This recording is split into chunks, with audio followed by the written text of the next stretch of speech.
तब भाई आज कमाई धमाई तो बढ़िया भइल हम तहार ना 250-300 रुपया कमाई नहीं है तहार तो आज अच्छा कमाई भइल होई। अच्छा कमाई भइल तो मेहनतो तो आजकल गांव फरिए के होखत त कमाई होई ना तनी। हाँ अरे हो देखो का हरी दादा का हरी दादा भाई का उतरता हो ए भाई ये का होता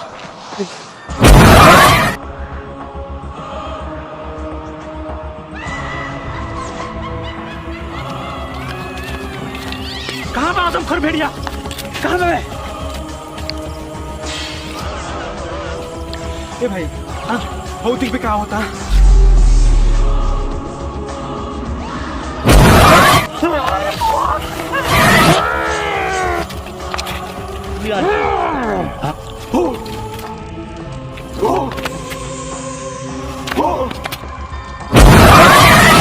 अरे यार कैसे अपना जान बचा लिया।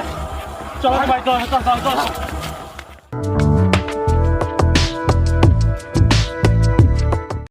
सरपंच जी गांव में भूत के अत्याचार बहुत बढ़ गई बवे।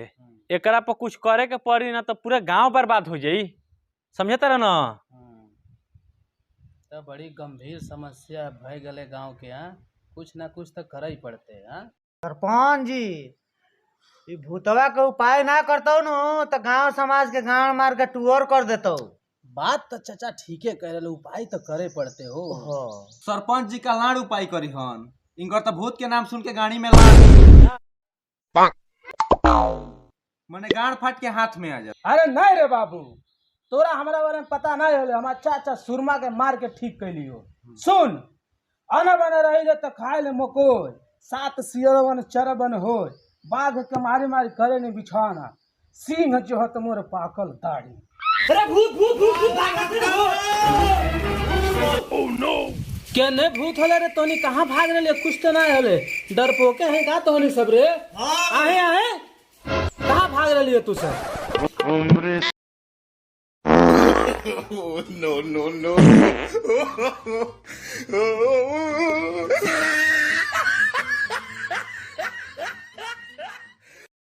कहाँ भूत बाबे सब झूठे मूठे के बात बोलता लो यार। सरपंच जी कहत रहलन कि बड़े बड़े सुरमा के मार के ढाई देले बानी। ऊ अलग बात है कि भूत के नामे सुन के एकदम धोती में हग मुत के छिलबिला देले बड़ा माछी भिन भिन भिन भिन करत तारी सन। नहीं रे बाबू वो तो डॉक्टर हमारा कल जो किडनी के प्रॉब्लम हले तो प्रेशर बन के अपने आप ही निकल जाए साला पतो नहीं चल रहे हमारा।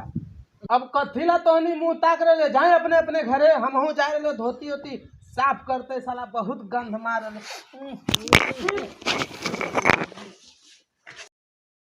अरे बहनी सुननी है कि गांव में भूत निकल बा वहां के कहनी नु जल्दी से निपट के आ जियो सर ना तो भूत नु पकड़ता तो उहे करत हवे जनु रतिए के करल नु बुझत नु ई दोगला भूतवा भेटा जियन नु तो दोगलो के पटा के कुचर दे हम वो कुचर है तू कुचर बो के वो कुचर दे नु वो तो भूतवा जब मिले तब पता चले हे जैसे ढोका है जैसे। हां ये बहनी हां बहनी बेसी भीतर मत जियो हो बहुत खतरा बा सुननी हो और ये में मार ले। हाँ तू है ना चल जा मैंने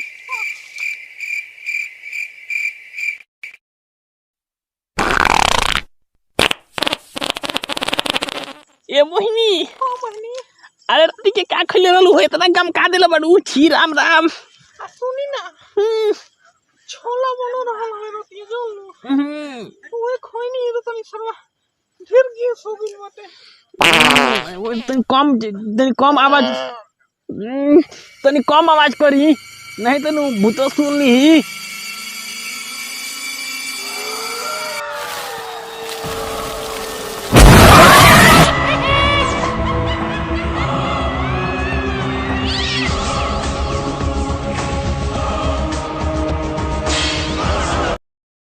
सरपंच जी कौनो तो उपाय कर रही के परी रात के का भइल बा पता तो बटले बावे। सरपंच जी खेड़िया के तो मेहरारू के भूतवा मार दिलो मर्डर तो अलग से करतो किंतु पहले हिक भर मरतो। सरपंच जी हाथ पे हाथ धइला से कुछ ना होई कुछ ना कुछ उपाय करे के पड़ी और सबसे कहे के पड़ी कि साँझ होते घर से बहरी केहू ना निकली नहीं तो भूतवा सबके गाड़ मार के पियर कर दी। सुन गी जना तू बात सही कहत रे जान बचावे के यही उपाय बा। आज गांव में चारों ओर गांव में थरिया पिटवा दे और सबका घरे घरे कहवा दे कि राती के 7 बजे के बाद केहू घर से बाहर ना निकली, नहीं तो जान भी जा सकेला। सरपंच जी हमार बात सुनी, ई थरिया पीटे वाला से खांची पीटे वाला से भूत ना भागी। भूत भगावे के बाबे अगर ओकरा से मुक्ति पावे के बाबे तो एगो बाबा बारन अघोरी बाबा, अघोरी नाथ बाबा, उनकरे के यहाँ चले के पड़ी, उहे ही भूत से हमके मुक्ति दिवाई हन। अब दूसर के दुनिया में हमने के मुक्ति नहीं दिवावे वाला भूत से। ठीक कहतौ रे बाबुआ तोरा लाई। ए अघोरी बाबा जौन हौ ना एकदम बढ़िया एकदम सोखा हौ रे भाई। तब देर करके का फायदा, चली हम सब चली अघोरी बाबा के पास। चल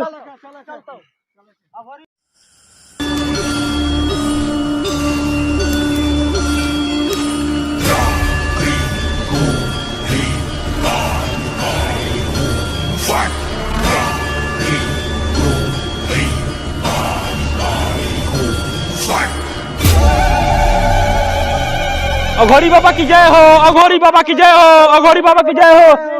आँख खोली प्रभु, आँख खोली। अरे सर का चिल्ला तरह सर ऐसा शराब देम के लाच चट के मान रहो जीवलो ना बाबा ऐसा का मत करी, देखी बहुत हमनी के कष्ट में बानी जे, बहुत हमनी के प्रॉब्लम में बानी जे, वही से रउआ पास आइल बनी जा। का प्रॉब्लम बा खुल के बताओ तनी के। बाबा हमनी के गांव में बहुत बड़ एगो भूत बा। ओ भूतवा बाबा कोनो के धोके गाड़ मार देते वे। अरे सरवाई को का करता रे, सरवाई का छूतर रे।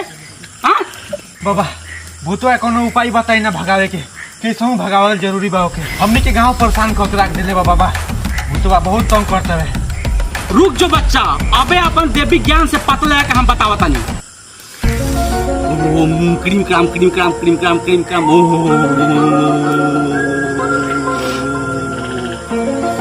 सब पता लग गइल बालक। का बाबा का पता लग गइल बाबे? ई उहे भूत बावे जवन की कुछ दिन पहले मीडिया वाला के गाड़ मरले रहे। तोहनी के चिंता मत करत, वो भूत कहाँ रहेला खाली हमका जगह बतावत। ये बड़ी तो सरवा का छोड़ा बनाही, ये बड़ी भसम कहिए दा हम मुकरा के। चली बाबा कोई जाने गांव में सब वैसे डेली चल चल जगह दिखाओ तो। चल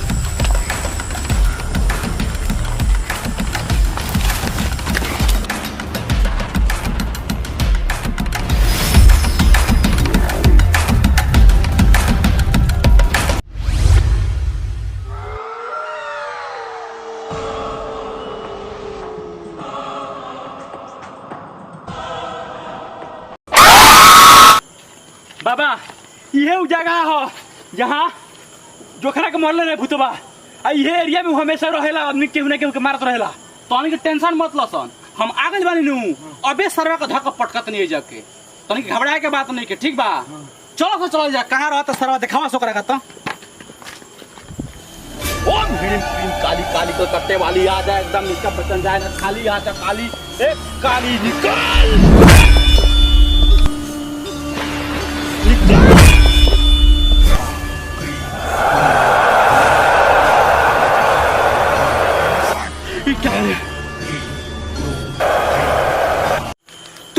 तू कुछ भी कर ले लेकिन तू आज हमारे हाथ से बचबे नहीं। रुक जो, अभी हम अपन देवी शक्ति लगा कर पावर तो के दिखावत नहीं। अभी हम ओम ह्रीम क्रीम चामुंडाय नमः, ओम ह्रीम क्रीम चामुंडाय नमः।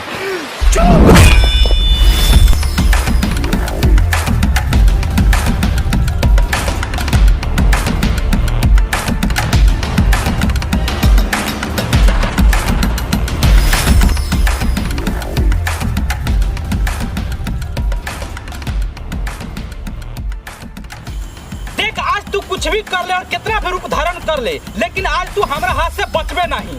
रुक जो, तेरा काम अबे बताओ तनी।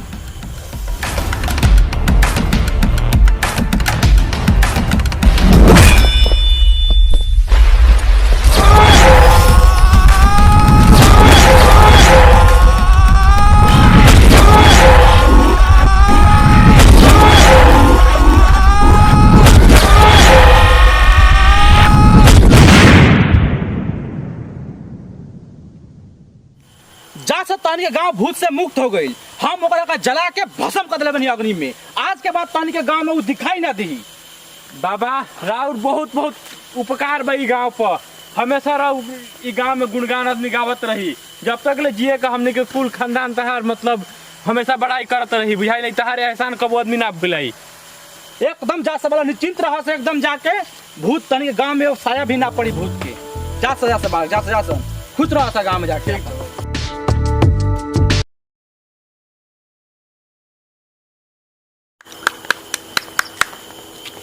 हाँ तो भाई दिल शेर खानवा का प्रोग्राम देख के मजा नु आइल हो। हाँ नु रे यार सही के हमके तो यार देख के आवे के मने ना करतला स्टेज ओकर।